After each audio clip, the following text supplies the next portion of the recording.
had to move my greenhouse to the back here. Way back underneath the big tree. Because the wind, we had a really strong north wind a few days ago, and it picked my entire greenhouse up and it tumbled it.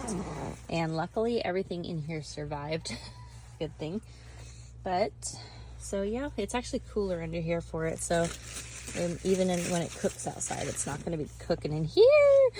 I just untangled that. Hello there. Eesh, scared me.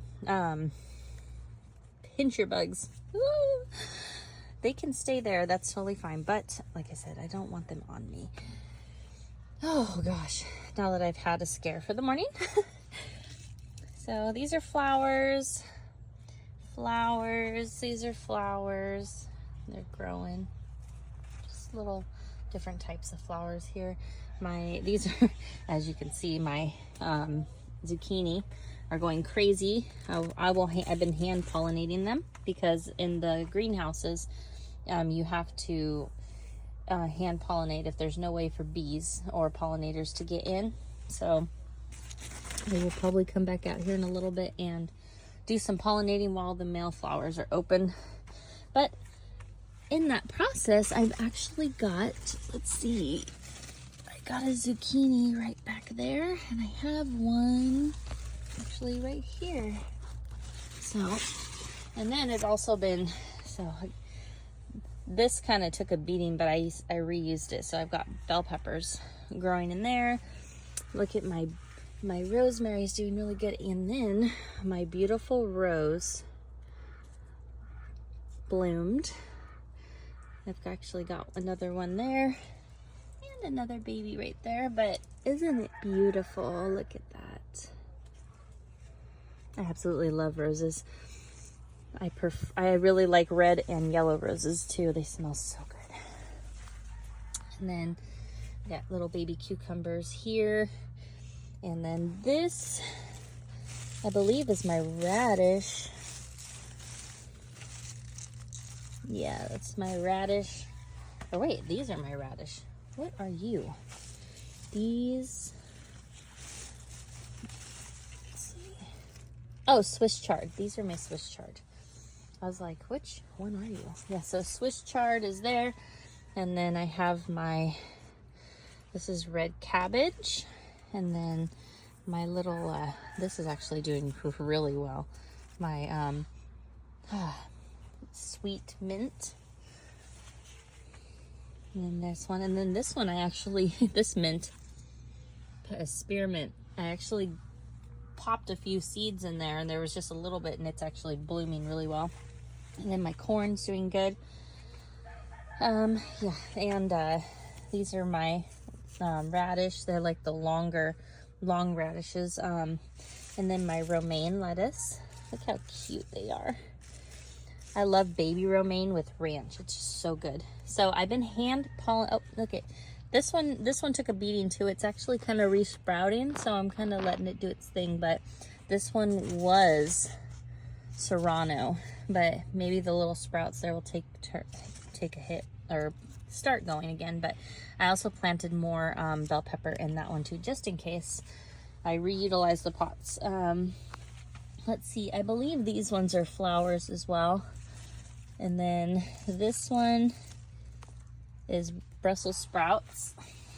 And then more baby cucumber. I even popped one in that one with that bucket with the, and then there's some baby tomatoes growing in there too. The more tomato, the better. I love tomatoes. I've been hand pollinating my tomatoes as well. And really, it's very easy. If you have a paintbrush, it's the best way to do it. Let me see if I could focus in on you. Hello. Let's see. Okay, so let's go like this. So you take it and you tap. You just tap above the flower gently. And what that does is up in the very back of this flower, let me see if I can focus you. Come on, do it on. There it goes. So what that does is there's pollen actually, oh, this thing. Sometimes I wonder, but there's pollen anyway in the back. See, this is the female part of the plant, of the flower, and then actually the pollen is in the very back end of that. So all you got to do is tap them. Just tap the flower like kind of the back end and get that pollen moved downward, especially if you don't have pollinators that can get into your greenhouse. There's like a lot of flowers, but I need to do some today. Let me see here.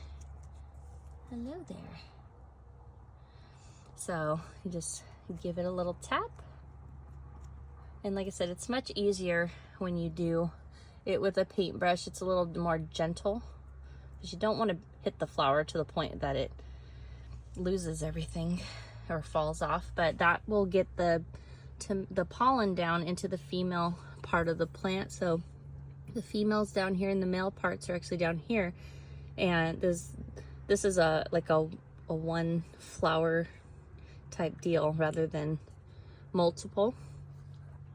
And it'll cause the ovas in the back here to swell, and that will create a tomato. So I've been doing that, and I've actually got, it'll actually improve your yield. So I've got a bunch of tomatoes here that are literally, I pollinated myself, and as long as you do it well enough, you won't get any issues with them. Usually if they don't get pollinated enough, they'll get a little brown patch on the bottom of the tomato once it starts to really get going. But you see, I've got a bunch in here.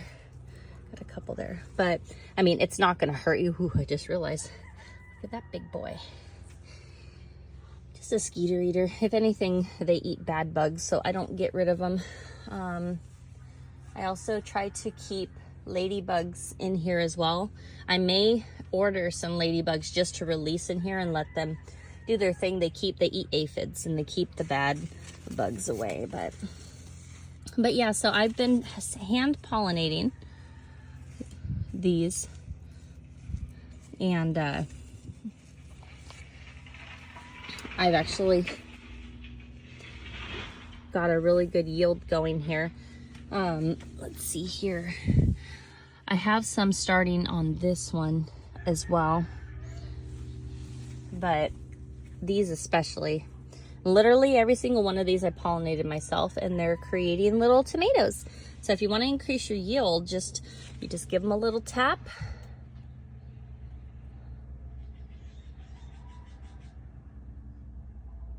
And what I do is I come in daily while they're still open like that, and I tap them up a little bit, and just in case it needs a little more. But yeah, every single one of these will become a tomato later. And when you do it, like I said, when you do it yourself, you increase your yield, because you can't always rely on pollinators to come in here. I've actually, for a little bit, I've even tried getting bees in here, and if anything, if they're not ready to do it on their own, they start to kind of panic.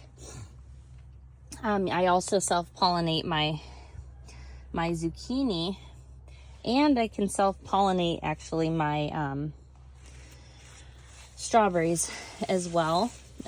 It's really best to have a secondary plant for strawberries, because when you pollinate from the same plant in the same type of flowers, yeah, it works, but you tend to get misshapen strawberries, and we don't want, I mean, I'll still eat them. The kids will still eat them. They don't care. But if you want beautiful, perfect strawberries, it's good to have a secondary plant. So when you do pollinate them, they will improve their yield, because plants, one thing I learned in plant science is plants want to continue to live and continue their species. And in order to do that, they need to cross-pollinate with other flowers of different types of flowers, but the same type of plant in a way. And that's basically how they improve their continuation. I love rosemary. Sometimes I just come in here and I'll go like that and just basically pet it just so I can get the smell. It smells so good, but I really love spearmint too. It smells so good. Mints are a great thing to have in here as well. Mint plants keep away pests because certain bugs like aphids and spider mites and such don't like the smell of mint. So I try to keep a lot of mint in my garden area, especially in an enclosed greenhouse. That way it kind of keeps the pests from trying to come in. So, but yeah, actually got some more. My poor, I got some new little buds starting here, but my poor strawberry plant took a beating in that windstorm, but it's surviving. I mean, plants are, you'd be surprised how hardy a plant is. If they, even the little chlorophylls inside there, even a little bit of see, even in the back here, you can see the shapes here.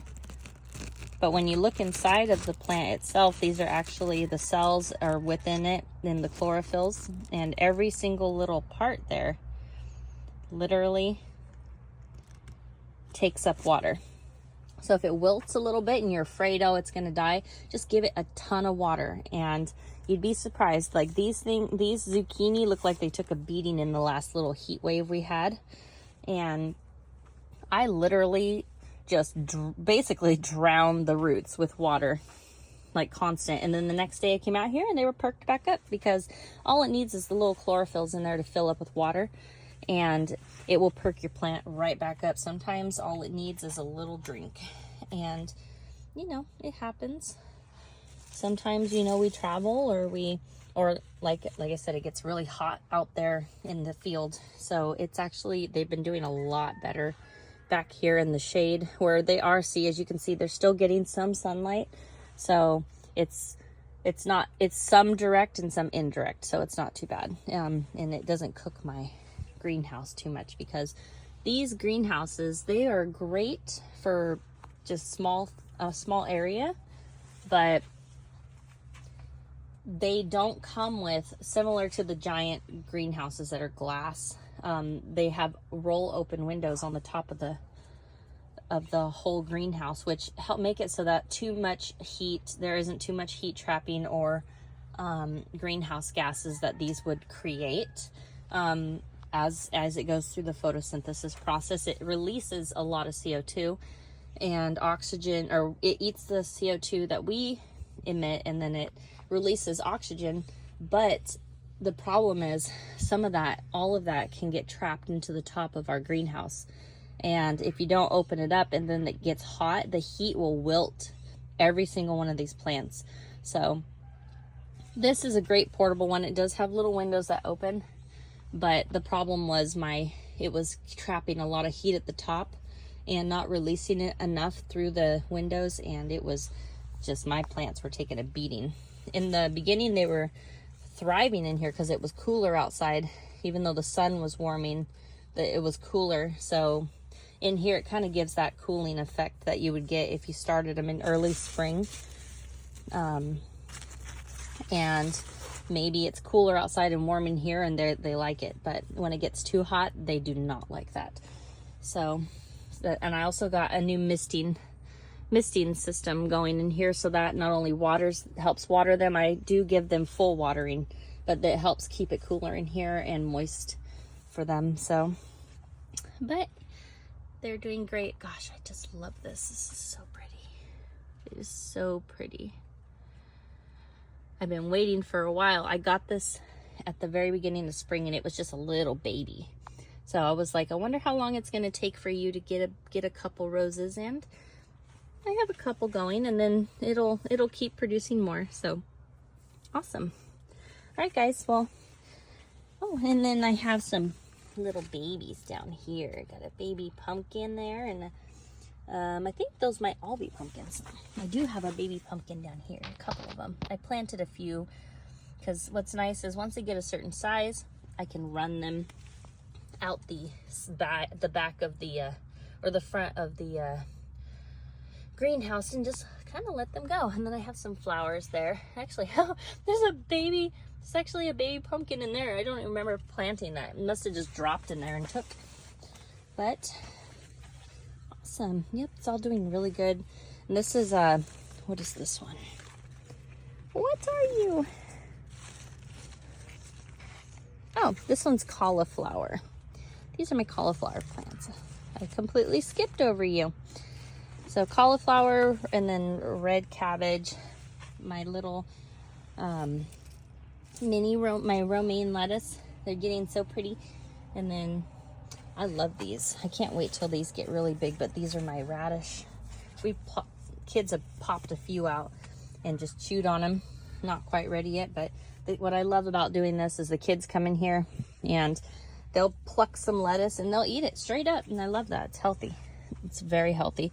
I also have some aloe kind of back there, but that comes in handy if the kids get a scrape or something. They just come in here and we pluck a piece off and they put it on it, and it soothes it and heals it, and then it heals itself up, and it's good. So, but yeah, everything's doing great in here.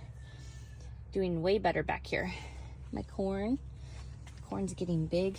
Soon they're gonna have their little hairs coming out and getting pollinated. So, alrighty. These are actually getting really tall. They're starting to poke out the sides. I put a couple holes up here to release the heat because it was just getting way trapped. But these are getting tall. They're actually, when I first bought them, they were probably the size of that one. But these ones are getting tall and getting up there. All right, guys. Well, have a great day. Thanks for tuning in with my garden update. And yeah, so I will probably be back soon, and I will do a video on doing the pollinations and how I do it. It's by hand. So have a good day, guys.